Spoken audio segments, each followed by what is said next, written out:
Era um dia de humilhação pública no Cassino Eldorado, onde o poder esmagava a fé de uma viúva. Ricardo jogou as cartas, mas não percebeu quem estava encostado na pilastra servindo água.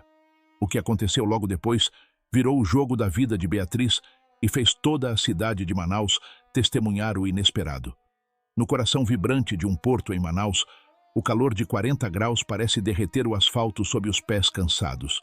A viúva Beatriz caminha entre os fardos de café com uma pequena caixa de madeira entalhada em suas mãos trêmulas. Dentro dela, restam apenas R$ 150 e uma aliança de prata desgastada pelo tempo e pelo trabalho duro. Ela sente um arrepio inexplicável ao cruzar com um homem de sandálias simples e camisa de linho clara. Ele observa o movimento dos barcos com uma serenidade que destoa completamente do caos urbano e dos gritos dos estivadores. O homem não diz uma única palavra, mas seus olhos parecem carregar o peso de todo o rio Amazonas. Ele fixa o olhar em uma corrente de ouro que caiu de um turista e que ninguém mais nota no chão sujo. Beatriz para por um segundo, sentindo que o tempo desacelerou de forma sobrenatural naquele pequeno trecho do cais. A urgência de sua dívida a empurra para frente, mas aquele silêncio a persegue como uma sombra de paz. Ela ignora a sensação de que aquele olhar conhece o desespero profundo que ela esconde sob o véu preto. A poeira levantada pelos caminhões brilha sob o sol forte de uma forma que parece ouro em suspensão. O foco dela é o letreiro neon do cassino, o Eldorado, o lugar onde sua esperança foi enterrada. O desconhecido permanece lá, imóvel, como uma estátua de misericórdia, em meio ao comércio frenético de promessas e perdições. Quantas vezes você já sentiu que alguém via sua dor sem precisar dizer nada? A vida de Beatriz tornou-se um deserto de cobranças e noites em claro desde que o marido partiu. Ela aperta a caixa contra o peito, sentindo o relevo da madeira que Tiago esculpiu com tanto amor. Cada passo em direção ao cassino parece um mergulho em águas profundas e escuras que ameaçam sufocá-la. O homem de linho continua lá atrás, mas sua presença parece preencher todo o porto com uma luz invisível. Ele não tenta impedi-la, pois sabe que a verdade precisa ser revelada no momento certo e no lugar certo. Beatriz respira fundo, sentindo o cheiro de óleo diesel e peixe fresco que impregna o ar pesado de Manaus. Ela entra no recinto luxuoso, onde a fumaça de charuto e o som das roletas criam um ambiente hostil. Neste momento, a tensão é quase palpável e o destino de Beatriz parece selado pelas mãos da ganância humana. Se você acredita que a justiça divina encontra caminhos onde o homem só vê portas fechadas, deixe seu like e inscreva-se. Agora, Beatriz confrontará o homem que jurou destruir seu legado, sem saber que não caminha sozinha nesta jornada de fé. O silêncio do desconhecido no porto era apenas o começo de uma transformação que nenhum dinheiro poderia comprar. O que acontece quando a luz entra em um lugar projetado para esconder a verdade nas sombras? Será que o Deus de Beatriz realmente ouviria seu clamor naquele antro de perdição e dor? 6 meses se passaram como um inverno rigoroso no coração da Amazônia para a viúva Beatriz. Ela agora está sentada em um banco de praça descascado, onde a tinta verde luta contra a umidade implacável de Manaus. Suas mãos estão trêmulas e vazias, segurando apenas uma ordem de despejo datada de 12 de maio. O papel parece queimar sua pele, simbolizando o fim de uma linhagem de esforço e dignidade. O silêncio da noite é profundo, interrompido apenas pelo som suave de passos leves sobre as folhas secas que caíram das mangueiras. O mesmo homem que ela vira no porto aproxima-se com calma e senta-se ao seu lado no banco de madeira. Ele mantém uma distância respeitosa, transmitindo uma paz que Beatriz esqueceu que existia no mundo dos homens. O estranho não abre uma carteira nem oferece moedas de ouro, mas olha para a lua cheia que reflete no Rio Negro. Ele quebra o silêncio com uma voz que soa como música antiga e diz palavras que atravessam a alma. O valor de uma semente não está no que o fogo consome, mas no que a terra guarda em segredo, sussurra ele. Beatriz sente um choque elétrico percorrer sua espinha, pois essa era a frase exata que seu falecido marido, Tiago, repetia sempre. Tiago dizia isso todas as manhãs, antes de plantar a horta que sustentava a família com tanto suor e carinho. O estranho menciona então que o jardim de sua antiga casa ainda cheira a alecrim fresco e terra molhada. Esse era um detalhe íntimo que ela nunca contou a ninguém desde que perdeu a propriedade para a ganância de outros. Antes que ela possa perguntar como ele conhece os segredos de seu coração, o homem se levanta silenciosamente. Ele caminha para a escuridão, deixando para trás apenas um aroma inconfundível de terra molhada após uma chuva de verão. Ele não prometeu milagres imediatos, mas sua presença deixou um calor no peito dela que o frio da miséria não conseguia apagar. A história retrocede para o ano em que Beatriz e Tiago eram respeitados por sua pequena e honesta frota de barcos. Eles eram conhecidos por toda a região, pela integridade e por doarem parte da carga de peixes aos mais necessitados.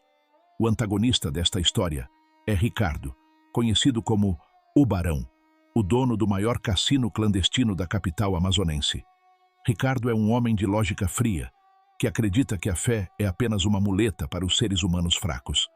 Ele começou a cercar Tiago, oferecendo empréstimos com juros abusivos de 15% ao mês para supostamente expandir o negócio. Enquanto Beatriz servia café quente para os pescadores cansados, o estranho de linho podia ser visto ao fundo da feira. Ele ajudava um carregador de caixas a se levantar após um tombo, sem nunca pedir nada em troca ou chamar atenção. Tiago, pressionado por uma safra ruim e pela doença súbita que o enfraquecia, acabou aceitando o acordo que selaria o destino da família. A ganância de Ricardo já estava traçando o plano maligno para tomar não apenas o dinheiro, mas a honra daquela mulher. Agora Beatriz se vê diante do abismo, mas uma luz pequena começa a brilhar no fundo de seu peito cansado. Você já sentiu que o mundo tirou tudo de você, mas uma palavra inesperada trouxe o fôlego de volta para sua alma. Se você acredita que Deus fala conosco através dos detalhes e do silêncio, curta este vídeo e inscreva-se para acompanhar esta jornada. A verdade sobre o que aconteceu com Tiago está prestes a emergir das sombras mais profundas do cassino Eldorado. Após a morte trágica de Tiago, Beatriz é convocada ao salão principal do cassino, diante de uma plateia de jogadores e curiosos. Ricardo a humilha publicamente, jogando um baralho sujo e gasto sobre a mesa de feltro verde, onde muitos perderam a vida. Ele diz em voz alta que, se o Deus dela fosse real, não permitiria que ela mendigasse aos pés de um pecador. Os frequentadores do cassino riem com deboche e desviam o olhar, preferindo focar em suas fichas coloridas e bebidas caras. O garçom daquela noite, que é o mesmo estranho do porto, serve um copo de água gelada para Beatriz com extrema delicadeza. O barão grita para quem quiser ouvir que seu Deus não vai comprar suas dívidas, exigindo as escrituras da casa em 24 horas. O estranho observa a cena encostado em uma pilastra de mármore frio, com um olhar de compaixão que parece queimar a injustiça. Beatriz sai dali sob o peso do escárnio público, sentindo-se abandonada por todos os homens poderosos daquela cidade corrupta. Mas ela mal sabe que a água servida por aquele garçom silencioso foi o primeiro sinal de que a sede de justiça seria saciada. O mal acredita que venceu, mas o silêncio de Deus é apenas o preparo para um mover que nenhum império humano pode deter. A humilhação de Beatriz será o solo onde a semente da verdadeira justiça começará a brotar de forma imparável e eterna. Beatriz tenta vender suas últimas posses, mas a cidade parece ter fechado todas as portas para ela de um dia para o outro. Ela busca ajuda na antiga associação de pescadores, o lugar onde ela e Tiago foram tão felizes e generosos com todos. No entanto, ela descobre com horror que Ricardo comprou a lealdade de cada homem naquele porto com subornos e ameaças terríveis. Uma pequena esperança surge quando um advogado local promete reverter o contrato de empréstimo abusivo por uma taxa mínima de entrada. Mas o mundo das sombras é cruel, e o homem desaparece na manhã seguinte com os últimos R$ 500 que ela possuía no mundo. Naquela mesma noite, um incêndio acidental consome o pequeno depósito onde ela ainda guardava as redes de pesca de Tiago. As chamas lamberam o céu negro de Manaus, deixando Beatriz apenas com a roupa do corpo e o peso da cinza em seus cabelos. A visita do estranho na praça ocorre logo após esse colapso total de sua dignidade material. Ela percebe que nem mesmo o consolo silencioso dele impediu que as chamas devorassem o seu último sustento físico. Beatriz clama por justiça aos céus com uma voz rouca de tanto chorar, mas o céu parece apenas devolver o eco de sua própria solidão. A ruína é completa e absoluta. Ela está sem casa, sem bens, e com o nome manchado na cidade por uma dívida que não criou. O desespero tenta sussurrar que Deus a abandonou, mas o calor no peito deixado pelo estranho ainda não se apagou. Você já se sentiu no fundo do poço, gritando por socorro e ouvindo apenas o silêncio como resposta? Se você acredita que o silêncio de Deus é o lugar onde Ele mais trabalha em nosso favor, deixe seu like e se inscreva. No vazio de sua nova realidade, abrigada em um cômodo de fundos cedido por uma antiga vizinha piedosa, Beatriz mergulha no silêncio. Ela passa 3 dias inteiros em absoluto jejum, alimentando-se apenas da oração e da memória das palavras do Mestre. Ela começa a repetir mentalmente o que o estranho disse sobre a semente e a terra que guarda o segredo da vida. Percebe com uma clareza dolorosa que sua fé estava plantada no que ela possuía e não em quem realmente a sustentava. Em um momento de profunda introspecção, ela decide abrir a Bíblia Velha de Tiago, que havia sobrevivido ao incêndio por um milagre inexplicável. Entre as páginas amareladas do livro sagrado, ela encontra uma pequena caderneta de anotações técnicas escondida com cuidado. Nas páginas escritas com a caligrafia firme de Tiago, há registros detalhados de que Ricardo nunca pagou pelos barcos confiscados ilegalmente. É uma prova documental que todos na cidade julgavam perdida ou destruída para sempre nas chamas do depósito. O medo que paralisava o coração de Beatriz dá lugar a uma clareza cortante e uma determinação que ela desconhecia possuir.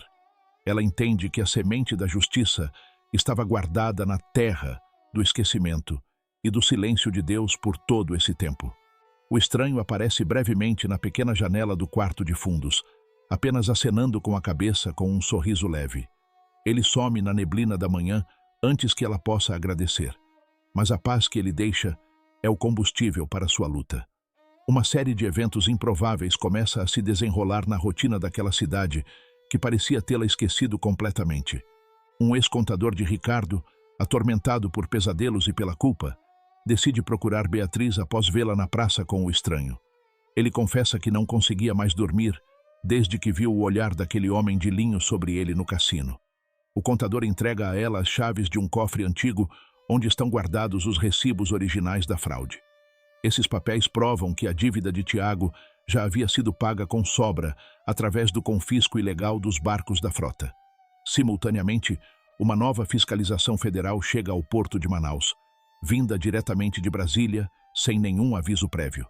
Os fiscais ignoram os subornos habituais e focam exatamente nas propriedades e nos registros fiscais ocultos de Ricardo. Tudo acontece com uma precisão cirúrgica, como se as peças de um quebra-cabeça de 10 anos estivessem se encaixando sozinhas. Beatriz não precisa gritar, não precisa usar violência e nem mesmo precisa contratar advogados caros e influentes desta vez. A verdade parece caminhar por conta própria pelas ruas da cidade, abrindo portas que estavam trancadas com cadeados de aço. Ela recupera a posse da antiga casa e da pequena frota de barcos, não por sorte ou coincidência do destino. Foi uma justiça que parece ter sido escrita no livro da vida muito antes do tempo e do espaço existirem. O mal acreditava que o fogo havia destruído as provas, mas o fogo apenas limpou o caminho para a verdade brilhar. O confronto final ocorre nas escadarias do tribunal, onde o barão aparece com o rosto pálido e as vestes desgrenhadas pela queda. Ricardo, agora falido e indiciado por diversos crimes de fraude e lavagem de dinheiro, encontra Beatriz pela última vez. Ele está visivelmente destruído, com as mãos algemadas e o olhar perdido no horizonte sem esperança de volta. O homem pergunta com a voz trêmula como ela conseguiu derrubá-lo se ela não tinha mais nada em seu nome. Beatriz apenas o olha com uma serenidade celestial e entrega a ele a pequena caixa de madeira que carregava no início. Dentro da caixa, agora há apenas pão fresco e um copo de água, simbolizando que a vingança não habita seu coração. Ela diz em voz baixa que o ódio não tem mais lugar na mesa dela e que ele deve buscar o perdão. Ao retornar para sua casa restaurada, ela encontra sobre a mesa de jantar a mesma aliança de prata que havia perdido no porto. A joia brilha como se fosse nova, refletindo a luz da tarde que entra pela janela aberta para o rio. No jardim, o aroma de alecrim é tão forte que parece uma presença física que abraça toda a residência. Ela sorri ao ver, Ao longe, na estrada de barro, o homem de linho caminhando tranquilamente em direção ao pôr do sol. A frase sobre o valor da semente ecoa em sua mente, selando a certeza absoluta de que ela nunca esteve sozinha. A justiça de Deus não faz barulho, mas quando ela chega, restaura tudo o que o gafanhoto consumiu nos anos de dor. Beatriz agora sabe que a verdadeira riqueza não está no que o fogo leva, mas no que o amor de Deus preserva. Após a saída humilhante do tribunal, Beatriz caminha pelas ruas de Manaus, sentindo o peso do mundo escorregar de seus ombros cansados. A cidade, que antes parecia um labirinto de portas fechadas e olhares de desprezo, agora respira com ela em uma harmonia renovada. Ela segura com força a pequena caderneta de Tiago contra o peito, sentindo que aquele papel é muito mais do que uma prova jurídica. É o testemunho de uma vida de integridade que o fogo não pôde transformar em cinzas, pois a verdade tem raízes profundas. Beatriz decide caminhar até a beira do Rio Negro, onde as águas escuras refletem o céu alaranjado de mais um entardecer amazônico. Ela se senta em um tronco caído, observando os barcos que cruzam o horizonte, e fecha os olhos para sentir a brisa úmida. O silêncio é interrompido pelo som familiar de sandálias tocando o solo arenoso, e ela não precisa abrir os olhos para saber quem chegou. O estranho de linho claro senta-se a poucos metros dela, observando o rio com a mesma serenidade do primeiro encontro no porto. Ele não traz documentos, chaves ou promessas de riqueza, mas sua simples presença faz com que o medo de Beatriz desapareça completamente. A justiça dos homens busca culpados, mas a justiça de Deus busca restaurar o que o tempo tentou roubar do coração, diz ele. Sua voz é mansa, mas possui a autoridade de quem governa as tempestades e acalma as águas mais agitadas da alma humana. Beatriz sente que cada célula de seu corpo recebe um bálsamo de cura que dinheiro nenhum poderia comprar nos mercados deste mundo. Ela olha para as próprias mãos, que ainda guardam as calosidades do trabalho duro e das noites de oração solitária na escuridão. O estranho aponta para uma semente de samaúma que flutua suavemente no ar, levada por um vento invisível e gracioso. Ele explica que, assim como aquela semente, a fé de Beatriz precisou voar pelo deserto para encontrar a terra fértil da providência divina. O homem menciona o nome de cada barco que ela recuperou, detalhando as histórias que Tiago contava sobre as pescarias sob o luar. Beatriz percebe que ele não é um mero espectador da sua dor, mas alguém que caminhou ao seu lado em cada lágrima derramada. Antes que o sol desapareça totalmente no horizonte, o homem se levanta e toca levemente o ombro de Beatriz, transmitindo uma força renovadora. Neste momento de transição, onde o passado de dor se dissolve na esperança do amanhã, o silêncio fala mais alto que qualquer grito. Você já sentiu o toque invisível de Deus no momento em que achava que tudo estava perdido para sempre? Se você reconhece que a mão do Criador restaura o que o inimigo tentou destruir, deixe seu like e inscreva-se agora. A jornada de Beatriz está chegando a um ponto de luz que iluminará todos aqueles que duvidaram de sua fé inabalável. Ao abrir os olhos novamente, Beatriz percebe que o estranho já não está mais fisicamente presente ao seu lado no tronco caído. No entanto, o calor em seu coração e a clareza em sua mente permanecem como evidências reais de que aquele encontro não foi um sonho. Ela se levanta com uma postura ereta, sentindo que sua dignidade foi devolvida não pelo papel do juiz, mas pelo olhar do mestre. A viúva caminha de volta para a cidade, mas agora seus passos são firmes e decididos, sem o peso da vergonha que a acompanhou. Ela olha para os prédios e para as pessoas, sentindo uma compaixão profunda, até mesmo por aqueles que a traíram no passado. A verdadeira vitória não foi recuperar os barcos, mas manter o coração limpo de qualquer resquício de mágoa ou desejo de vingança. Ela chega ao antigo depósito que foi consumido pelo incêndio e vê que, entre as cinzas negras, pequenos brotos verdes começam a surgir. A vida insiste em brotar onde a destruição tentou reinar absoluta, confirmando as palavras que o estranho disse sobre a semente guardada. Beatriz sorri para a vida, entendendo que o ciclo de sofrimento finalmente deu lugar ao tempo da colheita espiritual e material. Ela sabe que os próximos dias exigirão trabalho e paciência, mas agora ela tem a certeza de que nunca mais caminhará sozinha. O rio Amazonas continua correndo, indiferente aos impérios humanos, mas atento ao clamor de um coração contrito e cheio de esperança verdadeira. Beatriz passa as semanas seguintes em um estado de trabalho diligente e oração silenciosa, reconstruindo o que as chamas da maldade tentaram apagar. Ela caminha pela casa restaurada, onde o cheiro de tinta fresca se mistura ao aroma persistente e milagroso de alecrim que brota no jardim. Cada fresta de luz que entra pelas janelas de madeira parece contar uma história de superação e paciência. No entanto, a paz exterior ainda não silenciou completamente as memórias das humilhações sofridas no salão dourado do cassino, o Eldorado. Em uma tarde de calor intenso, ela decide organizar os antigos documentos de Tiago que sobreviveram ao incêndio dentro da Bíblia. Entre as páginas, ela encontra uma fotografia amarelada de seu marido sorrindo ao lado de um homem jovem, cujas feições ela não reconhece de imediato. Ao observar melhor, ela percebe que o fundo da imagem mostra o primeiro barco que eles construíram juntos, batizado com o nome de Fé Viva. Enquanto limpa o pó da moldura, Beatriz escuta uma batida suave na porta dos fundos, aquela que dá para o pomar de mangueiras. Ao abrir, ela encontra o estranho de linho claro, segurando um pequeno cesto de vime com frutas colhidas na região. Ele não pede licença, apenas entra com a naturalidade de quem conhece cada canto daquela residência há séculos. A memória é o solo onde Deus planta a gratidão para que o futuro não seja estéril, diz ele com um sorriso que ilumina o ambiente sombrio. Beatriz sente que aquela frase é um convite para deixar o passado descansar e focar na nova vida que floresce diante de seus olhos. O homem senta-se à mesa de madeira e começa a descascar uma fruta, compartilhando o alimento com ela, em um gesto de comunhão profunda. Ele menciona detalhes sobre a infância de Tiago que nem mesmo Beatriz conhecia, revelando uma intimidade divina com a história daquela família. A conversa flui como as águas do rio Amazonas, calma, mas carregada de uma força que molda a paisagem da alma. O estranho fala sobre a importância do perdão, não como um favor ao agressor, mas como a libertação definitiva para quem foi ferido.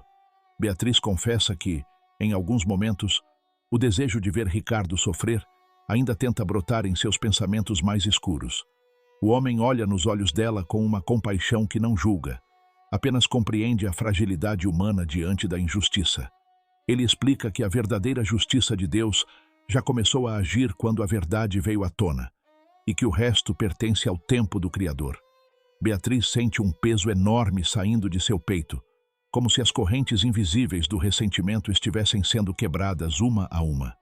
Neste momento de cura profunda, onde o perdão começa a vencer a amargura, o silêncio se torna uma oração de entrega total. Você já sentiu que perdoar alguém é como abrir a porta de uma cela e descobrir que o prisioneiro era você mesmo o tempo todo? Se você busca a paz que excede todo o entendimento e quer ver a justiça de Deus agindo em sua vida, deixe seu like e inscreva-se. A transformação de Beatriz está apenas começando, e o que virá a seguir mostrará que a bondade é a arma mais poderosa contra o mal. Após o lanche silencioso, o estranho levanta-se e caminha até o jardim, onde Beatriz plantou as novas mudas de ervas medicinais e temperos. Ele toca em uma planta de arruda que parecia murcha pelo sol forte, e instantaneamente as folhas recuperam o verde vibrante e a força. Beatriz observa de longe, maravilhada com a simplicidade com que a vida obedece à presença daquele homem misterioso. Ele se vira para ela e aponta para o horizonte, onde as nuvens carregadas prometem uma chuva abençoada para a terra sedenta. O homem caminha em direção ao portão, mas antes de sair, ele deixa sobre o muro uma pequena pedra branca e lisa. Ele diz que aquela pedra representa o novo nome que ela recebeu diante de Deus, uma mulher que venceu pela paciência e não pela força bruta. Beatriz pega a pedra e sente que ela está morna, como se guardasse o calor do sol dentro de si para as noites frias que virão. Ela percebe que a presença do estranho é o que mantém a estrutura de sua nova vida firme, mesmo quando as tempestades sociais tentam abalá-la. A viúva volta para dentro de casa com a certeza de que a providência não é apenas dinheiro no banco, mas a paz de espírito. Ela começa a preparar um jantar simples, sentindo que cada gesto agora tem um propósito sagrado e uma conexão com o alto. A noite cai sobre Manaus, mas para Beatriz, O sol da justiça nunca mais se porá em seu horizonte particular. Ela agora é a guardiã de uma história de milagres silenciosos que serão contados por gerações nas margens do grande rio. A maré da vida de Beatriz começou a subir de uma forma que ninguém no porto de Manaus poderia ignorar. A notícia de que a viúva de Tiago não apenas recuperara sua casa, mas também a dignidade da frota, espalhou-se como o vento nas copas das castanheiras. Enquanto isso, o império de Ricardo, o barão, ruía silenciosamente, tijolo por tijolo, sob o peso de verdades que não podiam mais ser enterradas. Beatriz passava seus dias coordenando o conserto dos barcos, e cada martelada na madeira parecia um hino de gratidão. Ela não buscava o luxo que outrora o cassino ostentava, mas a simplicidade de uma vida onde o pão é fruto da justiça. O estranho de linho claro agora era visto com mais frequência perto do trapiche, conversando com os pescadores mais velhos. Ele não pregava sermões em praça pública, mas suas palavras curtas sobre paciência e integridade mudavam o tom das conversas no cais. Onde antes reinava o medo e a fofoca maldosa, agora surgia um respeito mútuo que parecia brotar da terra molhada. Beatriz observava de longe como a presença dele acalmava os ânimos mais exaltados durante as disputas por espaço de carga. Certa manhã, um envelope pardo foi deixado na porta de Beatriz, contendo um convite para uma audiência de conciliação final sobre os bens confiscados. O documento indicava que todos os registros de dívida de Ricardo haviam sido anulados por irregularidades gravíssimas e crimes contra a economia popular. Beatriz sentou-se em sua poltrona de palha, segurando o papel contra a luz que entrava pela janela, e sentiu uma paz profunda. Ela não precisou levantar a voz. Não precisou de advogados astutos que cobram fortunas, nem de influências políticas nos bastidores. A verdade, como o rio Amazonas, seguiu seu curso natural, contornando os obstáculos e inundando as áreas secas da injustiça.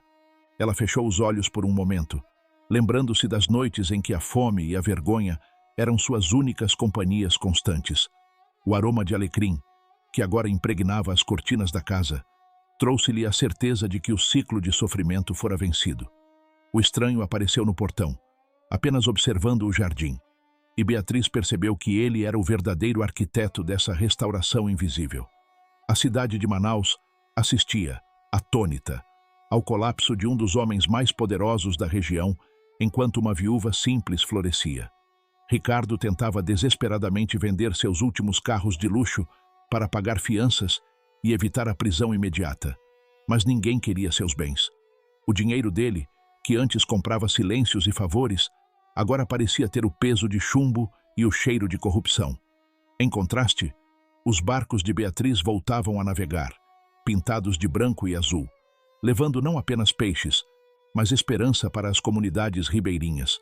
O estranho frequentemente subia em um dos barcos ao entardecer, apenas para observar a rede ser lançada, garantindo que ninguém voltasse de mãos vazias. Beatriz sentia que cada viagem era uma oportunidade de praticar a justiça que lhe fora negada por tanto tempo. Ela mesma fazia questão de conferir se os preços praticados eram justos e se os trabalhadores recebiam o que era de direito. O nome de Tiago voltava a ser pronunciado com honra nos mercados e feiras, limpando a mancha que a calúnia havia espalhado. Neste ponto crucial, onde a queda dos arrogantes se encontra com a exaltação dos humildes, percebemos que o tempo de Deus é perfeito. Você já presenciou o momento exato em que a verdade prevaleceu sobre a mentira, mesmo quando tudo parecia perdido? Se você confia que a justiça divina não falha e quer fortalecer sua fé em tempos difíceis, deixe seu like e inscreva-se no canal. A história de Beatriz é um lembrete de que o mal pode até vencer batalhas, mas o Criador já escreveu o final vitorioso para os justos. A audiência de conciliação foi apenas uma formalidade, pois o destino de Ricardo já fora selado pela sua própria ganância desmedida. No tribunal, Beatriz não disse uma palavra de acusação, apenas apresentou os recibos que Tiago guardara com tanta fé e cuidado. O juiz, impressionado com a clareza das provas e a dignidade daquela mulher, assinou a sentença de restituição integral em menos de uma hora. Ricardo, sentado no banco dos réus, parecia encolher sob o peso da própria consciência que finalmente começava a despertar. O estranho de linho claro estava sentado na última fileira do tribunal, observando tudo com um olhar que misturava justiça e profunda tristeza. Ele não comemorava a ruína do pecador, mas zelava para que a vítima recebesse o que lhe pertencia por direito divino e humano. Beatriz, ao sair da sala, passou por Ricardo e deixou sobre a mesa dele a pequena pedra branca que recebera do estranho dias antes. Era um sinal de que, apesar de tudo, ela o perdoava e que ele também poderia buscar um novo começo longe das trevas. O pôr do sol naquele dia foi o mais bonito que Beatriz já vira em toda a sua vida de lutas e superações. Ela caminhou até o porto, onde sua frota estava ancorada, e viu os pescadores preparando as lâmpadas para a pesca noturna. O estranho aproximou-se dela e apontou para o reflexo das estrelas na água escura do rio, simbolizando a luz no meio da noite.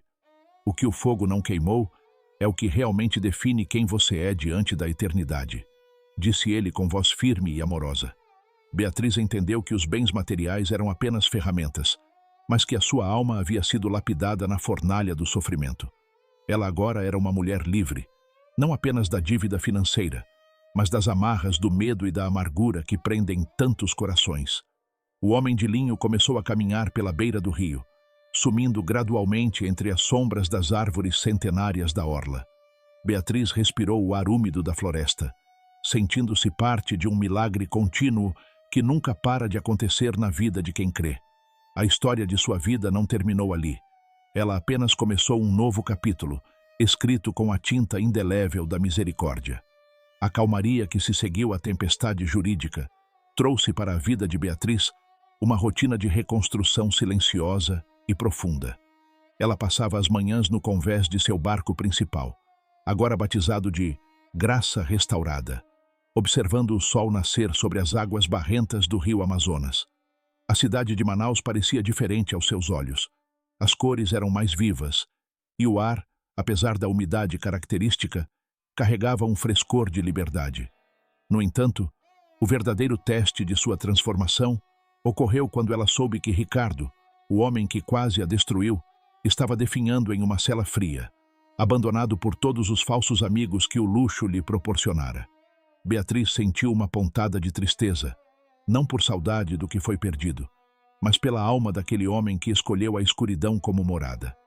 Ela pegou uma cesta com pães frescos, frutas e uma garrafa de água gelada, decidindo que o ciclo de ódio precisava ser encerrado com um gesto de misericórdia ativa. Ao chegar à delegacia, o ambiente era pesado e cheirava a desânimo, mas ela caminhava com uma leveza que intrigava os guardas de plantão. O estranho de linho claro estava parado perto da entrada, encostado em uma parede de concreto descascada, apenas observando o movimento com seu olhar eterno. Ele não disse para onde ela deveria ir, mas sua presença ali servia como um selo de aprovação silenciosa para o que ela estava prestes a fazer. Beatriz entrou na sala de visitas e viu Ricardo, cujos olhos antes arrogantes agora estavam fundos e sem brilho algum. Ele não conseguia sustentar o olhar diante da mulher que ele tentara humilhar publicamente no salão do cassino. Ela colocou a cesta sobre a mesa de metal e disse apenas que ninguém merece passar fome, nem mesmo aqueles que tentaram tirar o pão alheio. O silêncio que se seguiu foi preenchido por uma força que não vinha deste mundo, uma presença que parecia derreter as grades invisíveis do rancor. Ricardo começou a chorar silenciosamente, um choro de quem percebe que toda a sua vida foi construída sobre areia movediça e mentiras caras. Ele perguntou, com a voz falha, por que ela estava ali depois de tudo o que ele havia feito contra a sua família e o seu sustento. Beatriz respondeu que a justiça de Deus a libertou, mas que o perdão de Cristo a tornou verdadeiramente rica diante da eternidade. O estranho apareceu brevemente no corredor, seu vulto de linho refletindo a luz de uma pequena lâmpada, e um sorriso de paz cruzou seu rosto, obvetrênue pelo sol. Beatriz saiu daquele lugar, sentindo que o último elo de sua antiga dor havia sido quebrado de forma definitiva e absoluta. Ela não era mais a vítima do barão, mas a embaixadora de uma paz que o mundo dos negócios nunca poderia compreender.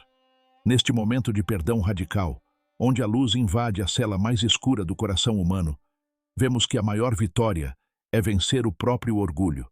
Você já teve a coragem de estender a mão para quem te feriu, transformando o mal em uma oportunidade de cura espiritual? Se você acredita que o amor é a única força capaz de mudar o destino de uma alma perdida, deixe seu like e inscreva-se no canal agora.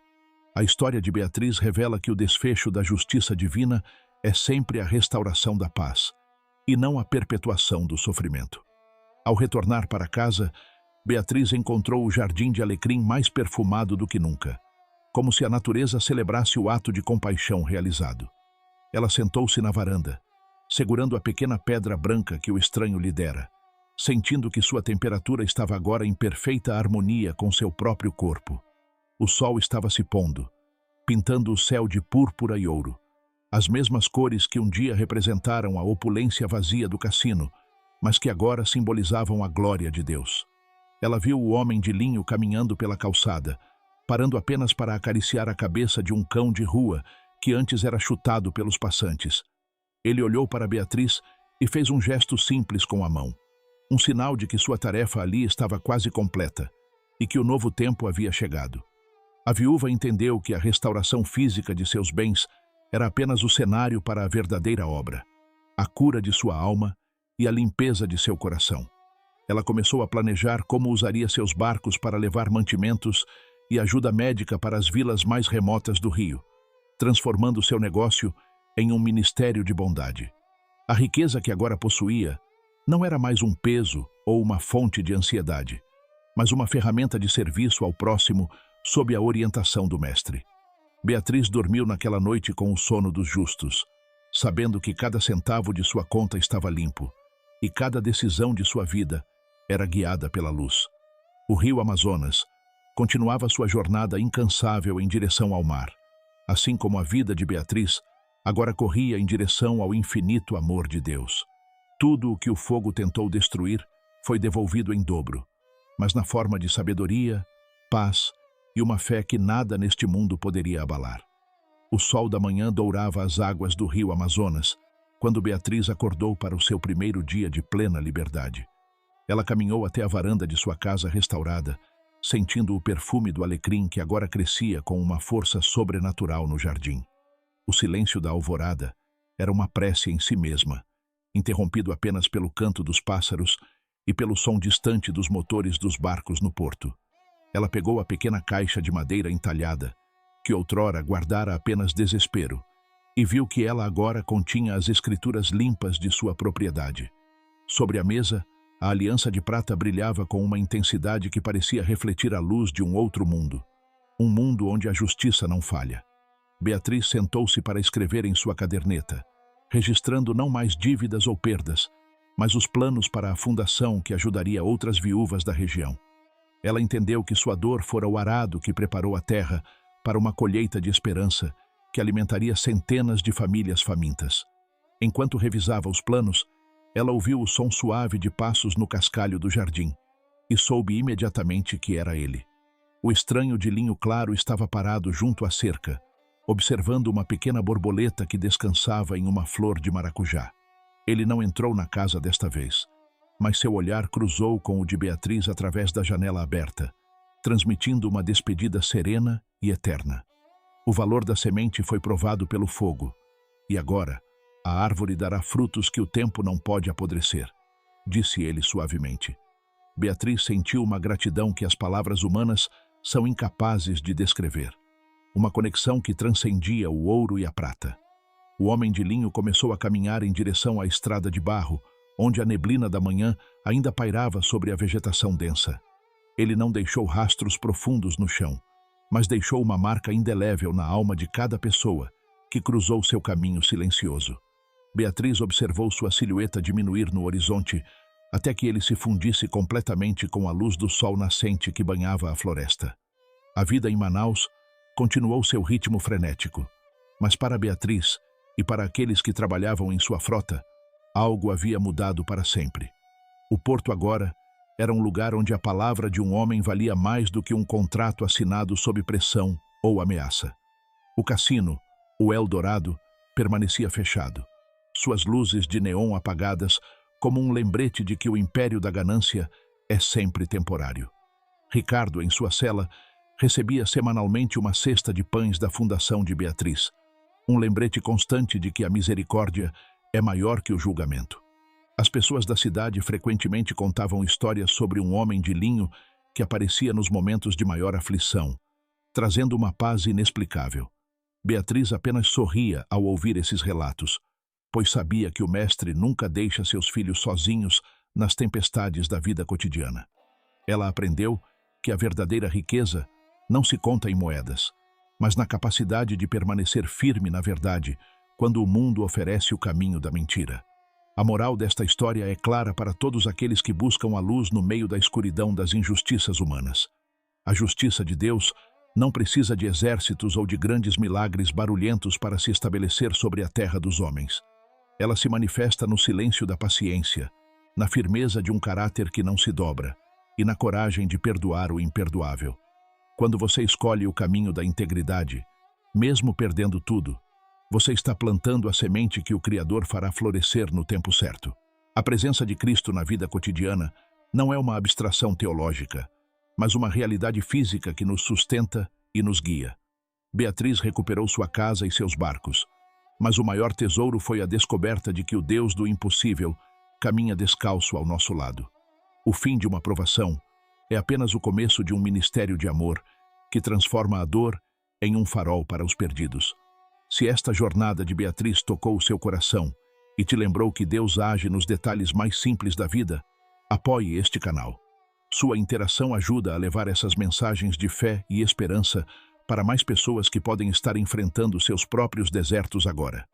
Se você crê que a justiça divina sempre prevalece sobre a maldade humana, deixe seu like e inscreva-se para não perder nenhum relato.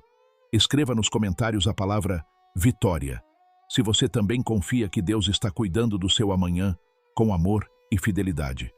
Que a paz que Beatriz encontrou nas águas do rio Amazonas transborde hoje no seu coração e na sua casa de forma abundante.